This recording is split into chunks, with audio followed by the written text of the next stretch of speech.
Hey everyone, it's Pastor Arroyo here at New Life UPC, and I hope you're having a wonderful day today. I want to bring to you a devotional topic today, and it's called The Source of My Strength.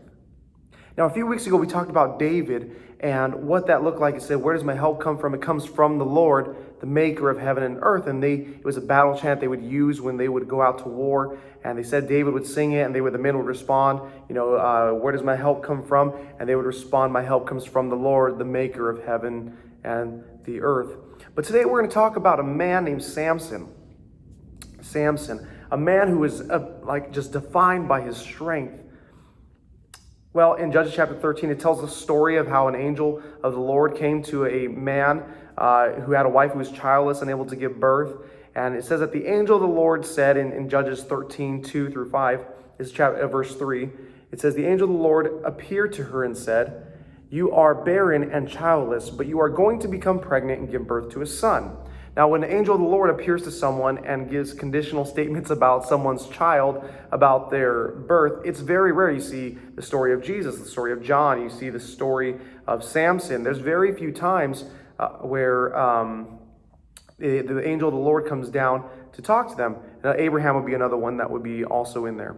Now, when you see these stories, there's something significant about the child that they're going to bring. There's something significant. It doesn't happen in every story in the Bible, but it does happen very rarely. So when it happens, we should pay attention here. I love what the angel of the Lord says to his mother. It says, now you're going to give birth to a son.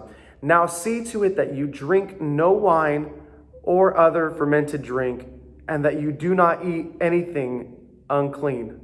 You will become pregnant and have a son whose head is to never be touched by a razor, because the boy is to be a Nazirite, not to be confused with the Nazarene, which was what Jesus was, from Nazareth.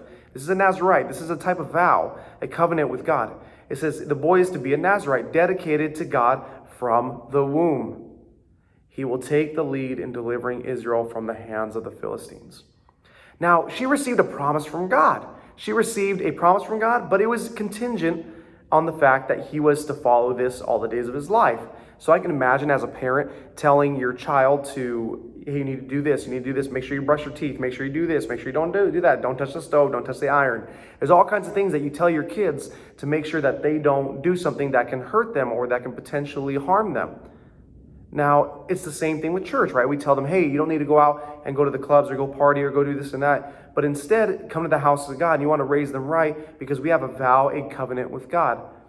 Now, it's very interesting because Samson seems to be the one who definitely did not honor his commitment with God. He was the one who started off with a little rebellious. He started talking to a girl from a place that didn't believe that in the same thing that he did. They believed in other gods. They served other deities and they worshiped a different way than him.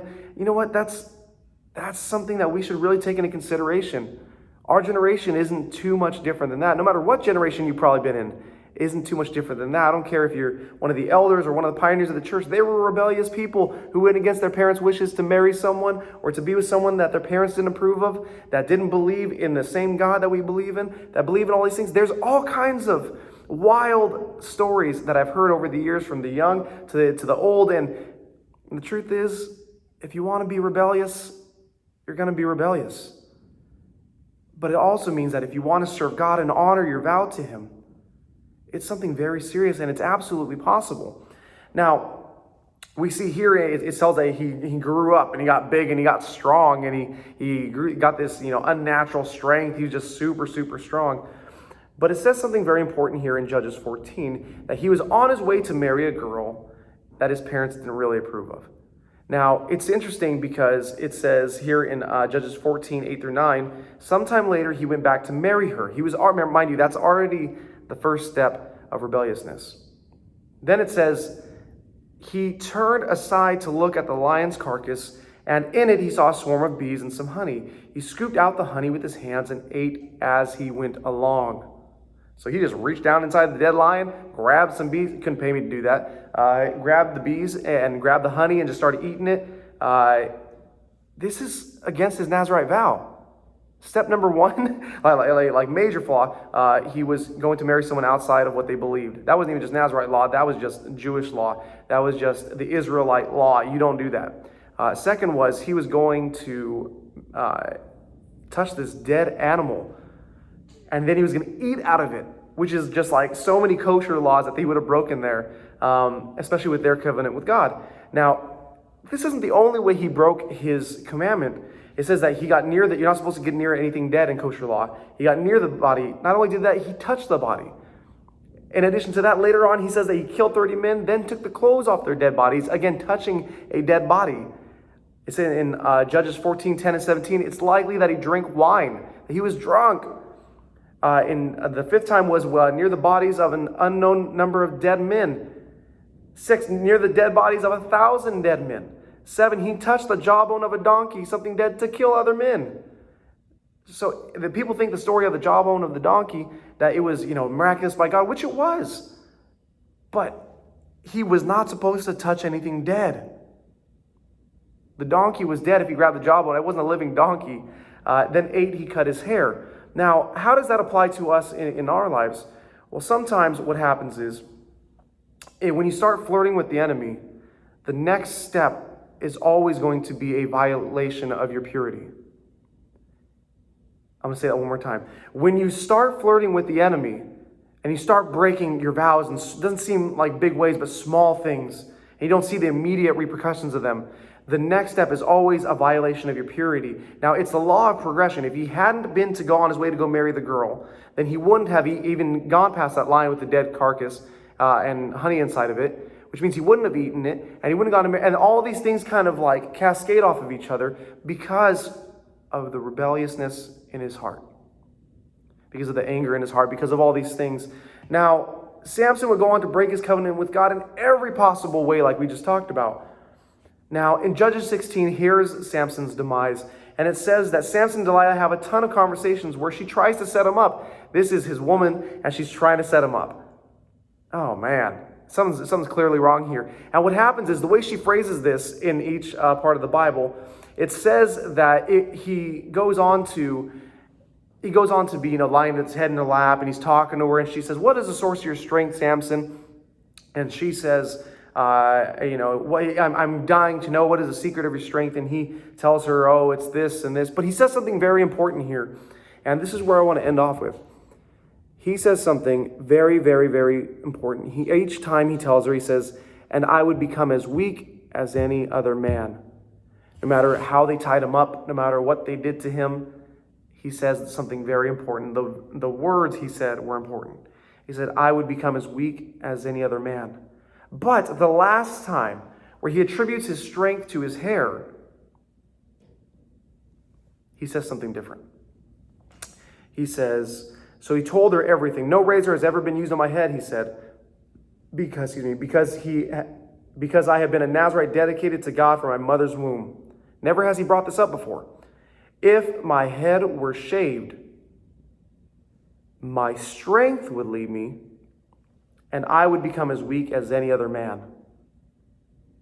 There's the difference there. He says, my strength would leave me. Because what would happen was they would jump on top of him and they would try to take his strength, but he would just break out of the ropes, the chains, whatever it was they tried to put on him. He would break out of them, and they could not contain him no matter what part of the Bible and no matter what battle he's in. They could not contain him. Now all of a sudden he says something very important. He says, my strength would leave me, and I would become as weak as any other man. Can I tell you the truth is that he was already as weak as any other man, as falling into sin, with rebelliousness, with lust, with drunkenness, with revelry. There's all kinds of different things that he just could not submit to. He was already as weak as every other man. But here's the difference, was his strength hadn't left him. He believed, and he genuinely believed, that his strength came from his hair instead of God. And that's the crazy thing to me, is that if he had attributed his strength to God, they never would have been able to overcome him. They never would have been able to take him. There never would have been anything. But he genuinely believed that his strength came from his hair, from No, can I tell you today that your strength does not come from some kind of physical manifestation of something. It comes from your covenant with God, and it comes from God himself.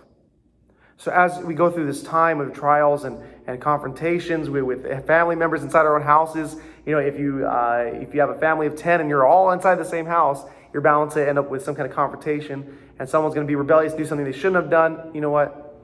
The truth is, even though we're rebellious at times, God still is faithful to us. He still gives us the strength. He still gave Samson the strength.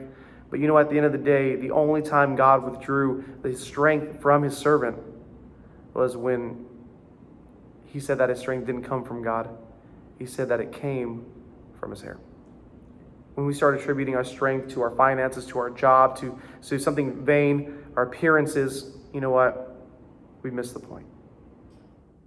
Now, I pray that this week we would challenge ourselves this weekend is to remember where our strength comes from. As we sing our songs on Sundays from our homes, and as we gather back into our churches in just a few weeks, we are so excited to be with everyone, but our strength doesn't come from the suit and tie we wear. It doesn't come from how loud we shout, but rather it comes from God. And when we have these sincere, intimate moments with God, that's where our strength comes from, is from up above, and He will manifest it in ways that we've never seen before.